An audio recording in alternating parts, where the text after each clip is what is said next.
Hello everyone, हमने last class में calcium का अवशोषण देखा था।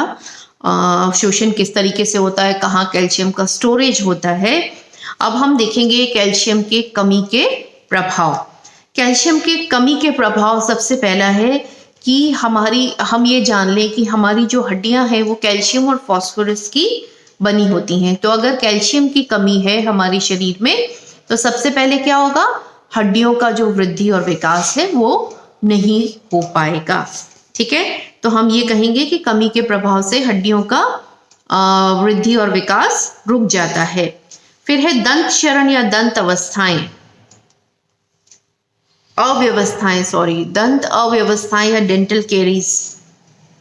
दंत क्षरण या डेंटल कैरीज क्या होती हैं कि हमारे दांतों पर इनेमल ना, हमारी जो दांत हैं वो भी क्या हैं, हड्डियां हैं या हमारे स्केलेटन का पार्ट है।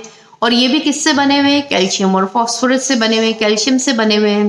तो जब आपके शरीर में कैल्शियम की कमी होती है तो हमारे दांत भी कमजोर हो जाते हैं। और दांतों के ऊपर जो है डेंटल कैरीज या दंत क्षरण क्या होता है कि दांतों के ऊपर कैल्शियम की और या एक स्ट्रॉन्ग परत होती है जिसे हम एनेमल कहते हैं। ये एनेमल का काम होता है हमारे दांतों के जो आंतरिक संरचना है उसको प्रोटेक्ट करके रखना, उसको बचाए रखना। ठीक है, क्योंकि दांतों की जो आंतरिक संरचना है उसके अंदर हमारी नर्व एंडिंग्स होती हैं, दांतों के अंदर नर्व्स होती हैं। तो जब आप कैल्शियम नहीं लेते तो ये जो आपका एनेमल है ये भी डैमेज होने लगता है। ठीक है, इसको भी पोषण नहीं मिलता है। तो ये एनेमल जब डैमेज हो जाता है तो हमें हमारा जो मुंह में जो एसिड बनता है ना, जब हम भोजन करते हैं उसके फलस्वरूप जो है हमारे मुंह में एसिड बनता है। ये एसिड जो है हमारे दांतों को धीरे धीरे सड़ाने लगता है। क्यों? क्योंकि इनेमल नाम की जो कोटिंग होती है वो धीरे धीरे खत्म हो जाती है कैल्शियम की कमी की वजह से। उसके बाद है बालकों में वृद्धि अवरोध या स्टंटेड ग्रोथ।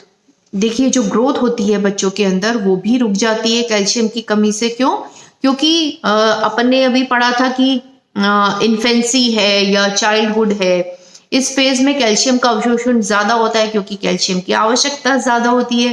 क्योंकि बच्चा ग्रोइंग फेज में होता है, उसकी हड्डियां बहुत फास्ट ग्रो कर रही होती हैं, वो बहुत जल्दी जल्दी बढ़ रहा होता है।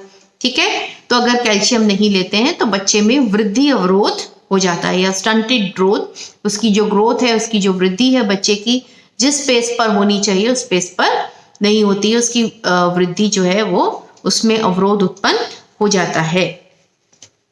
उसके बाद है ऑस्टियोपोरोसिस। वयस्कों में यह विशेषकर जो है महिलाओं के अंदर ऑस्टियोपोरोसिस नाम की बीमारी हो जाती है जब हम आहार में कैल्शियम कम लेते हैं। देखिए, मैंने अभी आपको बताया था कि जो हम कैल्शियम लेते हैं वो हमारा हड्डियों के सिरों पर डिपॉजिट होता है ना, और हमारे रक्त में 320 मिलीग्राम रक्त का जो लेवल है कैल्शियम का वो बना रहना चाहिए। इतना कैल्शियम रक्त में हमेशा रहता है। ठीक है, तो जब रक्त आप आहार में, या महिलाएं जो हैं वो आहार में, या वयस्क जो हैं वो आहार में कैल्शियम नहीं ले रहे हैं, प्रॉपर कैल्शियम का हमारा जो भी रिक्वायरमेंट है वो नहीं जा रहा है, जो कि 400 मिलीग्राम पर डे है, हमने लास्ट क्लास में डिस्कस किया था। तो वो अगर हम नहीं ले रहे हैं तो हमने बात की कि रक्त में जो स्तर है वो बना रहना चाहिए। शरीर हर संभव प्रयास करता है रक्त के स्तर को बनाए रखने के लिए।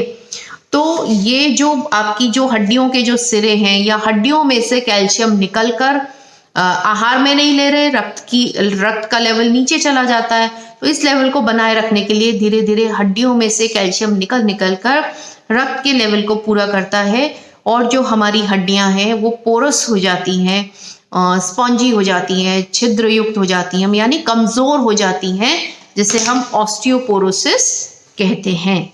ठीक है, और बहुत ज़्यादा चांसेस हो जाते हैं कि हड्डियां जब वीक और फीबल हो जाती हैं तो बहुत जल्दी या ज़रा से गिरने से, ज़रा सी ठोकर से जो है फ्रैक्चर होने की संभावना बढ़ जाती है।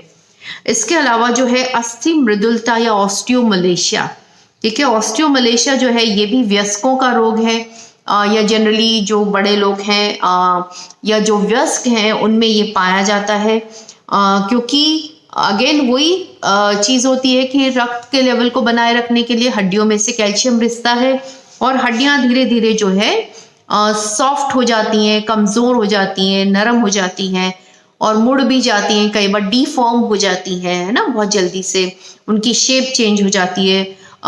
स्पेशली जहाँ पर जो लोड बेयरिंग आपकी जो एक तरह से जो लोअर लिम्स की जो आपकी बोन्स हैं, ठीक है, वहाँ पर भी इफेक्ट आता है और इस कंडीशन के अंदर भी फ्रैक्चर होने की संभावना बढ़ जाती है। नेक्स्ट जो है कमी का प्रभाव है वो है अपतानिक यानी टिटेनी। टिटेनी जो है वो बेसिकली क्या है कि हमने बात की थी कि जो हमारी नर्व्स हैं या हमारे तंत्रिका तंत्र को सुचारू रूप से काम करने के लिए जो उद्दीपन बनता है, जो हमारे जैसे स्किन एक सेंसरी ऑर्गन है, इसके ऊपर आपने कुछ प्रिक किया है ना, आपने कुछ चुभोया, तो ये मैसेज जो है नर्व एंडिंग्स यहाँ पर होती हैं और जो हमारी तंत्रिका कोशिकाएं होती हैं उनका जाल होता है, उसके थ्रू होते हुए ब्रेन को मैसेज आता है कि कोई प्रिक कर रहा है, तो आप तुरंत हाथ हटा लेते हैं। ठीक है, तो ये जो मैसेज है, ये जो हमारी नर्व्स जो है ये प्रॉपरली काम करती हैं, इसके लिए कैल्शियम की आवश्यकता होती है। तो कई बार क्या होता है कि जब कैल्शियम हम प्रॉपर नहीं ले रहे हैं तो उसके अंदर एक्साइटेबिलिटी या जो हमारी मसल्स है ना, मसल्स भी जो है उनको काम करने के लिए जो है वो भी कैल्शियम आयन की आवश्यकता होती है। तो जब कैल्शियम की कमी होती है तो मसल्स जो है उनमें कपकपी कह दें या एक उत्तेजना एकदम से आ जाती है, टिटनी या हम कहेंगे कि बहुत ज़्यादा संकुचन जो है मसल्स के अंदर हो जाता है, जो कि अनियंत्रित होता है या अनकंट्रोल्ड होता है। तो ये भी कैल्शियम की कमी का एक प्रभाव होता है। अकड़न या जकड़न जिसे हम कहते हैं, इस तरीके की संभावना बढ़ जाती है। उसके बाद है रिकेट्स। छोटे बच्चों में ये बीमारी पाई जाती है जिसे हम रिकेट्स कहते हैं। लोअर लिम्स के अंदर जनरली ये ज़्यादातर देखा जाता है। ये भी ये होता है कि जब कैल्शियम के साथ साथ में विटामिन डी की भी कमी होती है। हमने पढ़ा कि विटामिन डी ज़रूरी है कैल्शियम के अवशोषण के लिए।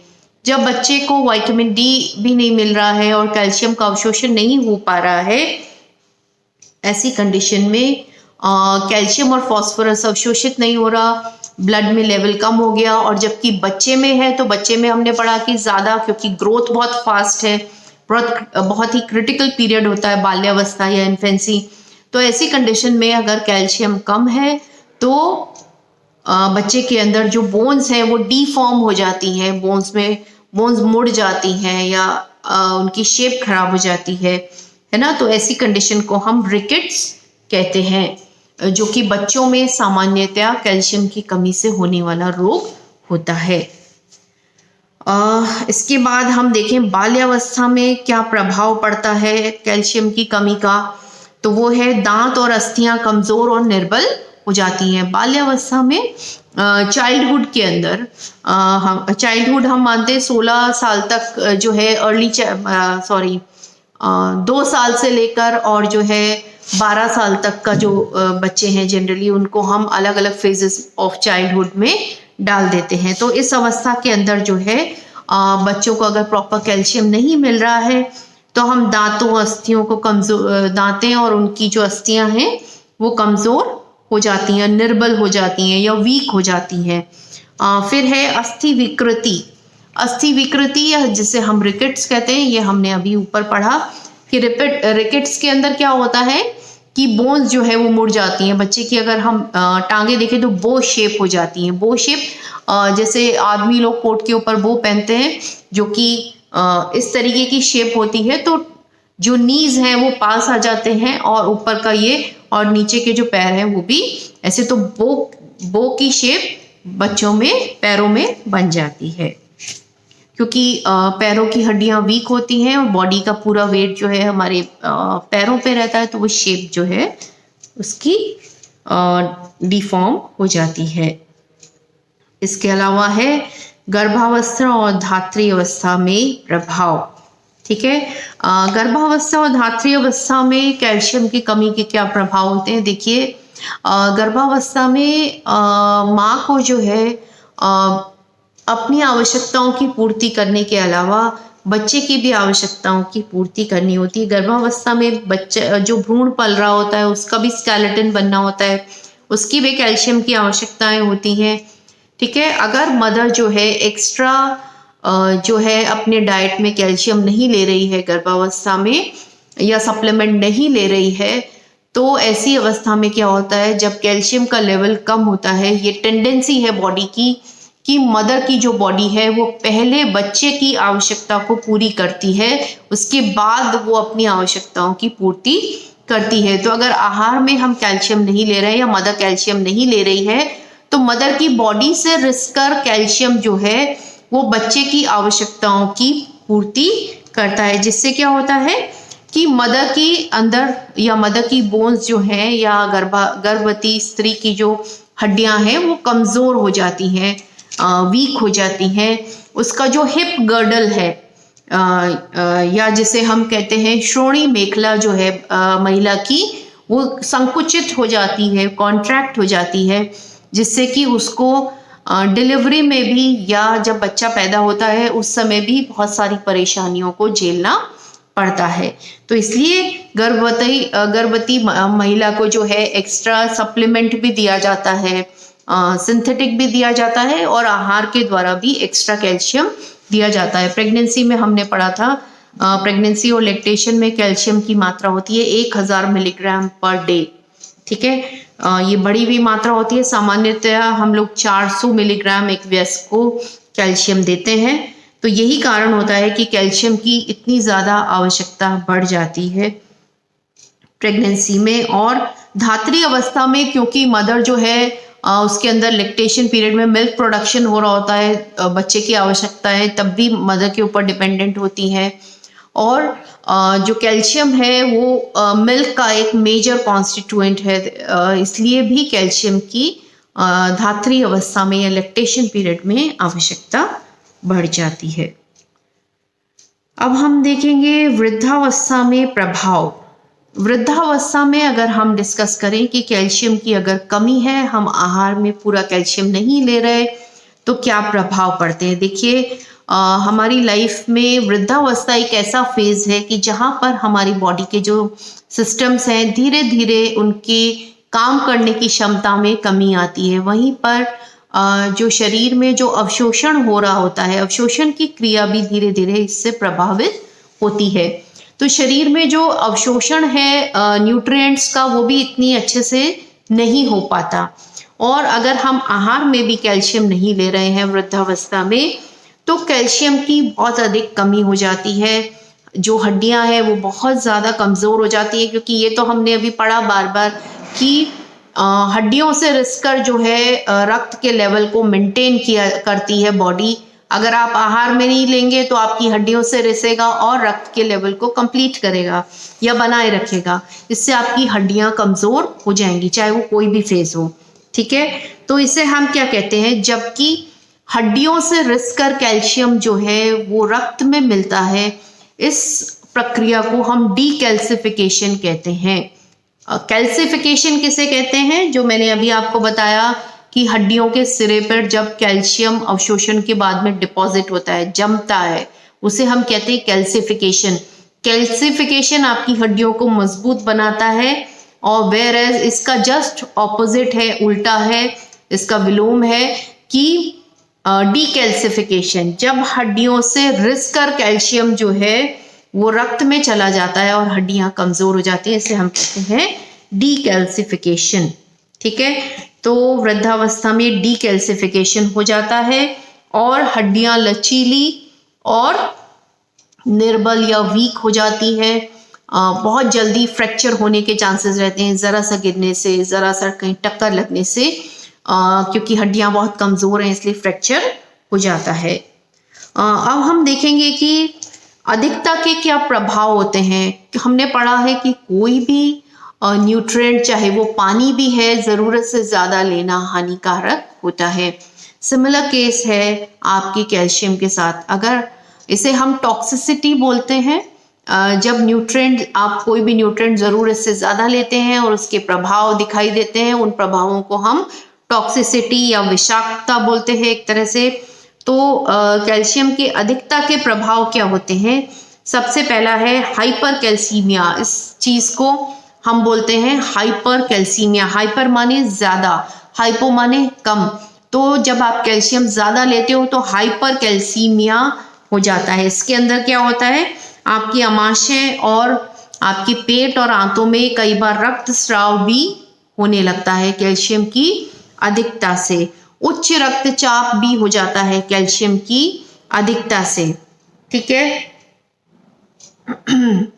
देखिए बहुत जो लोग हार्ट पेशेंट होते हैं या जिनको कोरोनरी हार्ट डिजीजेस होती हैं, उनके अंदर सामान्यतः क्या होता है कि वेसल्स के अंदर कोलेस्ट्रॉल जो है वो जमने लगता है। अगर आप आहार में ज़रूरत से ज़्यादा कैल्शियम भी लेते हैं तो ये जो कैल्शियम है इस जमे हुए कोलेस्ट्रॉल को धीरे धीरे हार्ड कर देता है, बहुत सख्त कर देता है, और धीरे धीरे इसका डिपोजिशन बढ़ के ये उस आर्टरी या वेन को ब्लॉक कर देता है। ठीक है, जिससे कि स्ट्रोक हो सकता है या हृदय घात हो सकता है, जिससे कि किसी की मृत्यु भी हो सकती है। और उच्च रक्तचाप भी हो जाता है। अगेन मैंने बोला कि अगर कोलेस्ट्रॉल है धीरे धीरे जम रहा है तो वो आपकी नाड़ियों को संकुचित कर देगा, आपकी आर्टरीज और वेन्स को संकुचित कर देगा। जब किसी भी संकुचित, जैसे आप पाइप को आगे से दबाते हैं संकुचित हो जाता है तो उसमें से पानी का प्रेशर बढ़ जाता है। ठीक इसी तरीके से आपकी जो नलिकाएं होती हैं उनमें अगर अंदर कोई डिपोजिशन हो गया कोलेस्ट्रॉल का या किसी भी, जैसे कोलेस्ट्रॉल है फिर उसकी हार्डनिंग हो गई, तो इसमें से क्योंकि ये सकरा हो गया, अब इसमें से जब रक्त जो है वो प्रभावित हो रक्त जो है जब इसमें से निकलता है तो उसका प्रेशर जो है बढ़ जाता है, जिससे उच्च रक्तचाप की समस्या हो जाती है। इसके अलावा गुर्दे में पथरी की संभावना भी कैल्शियम की अधिकता से बढ़ जाती है।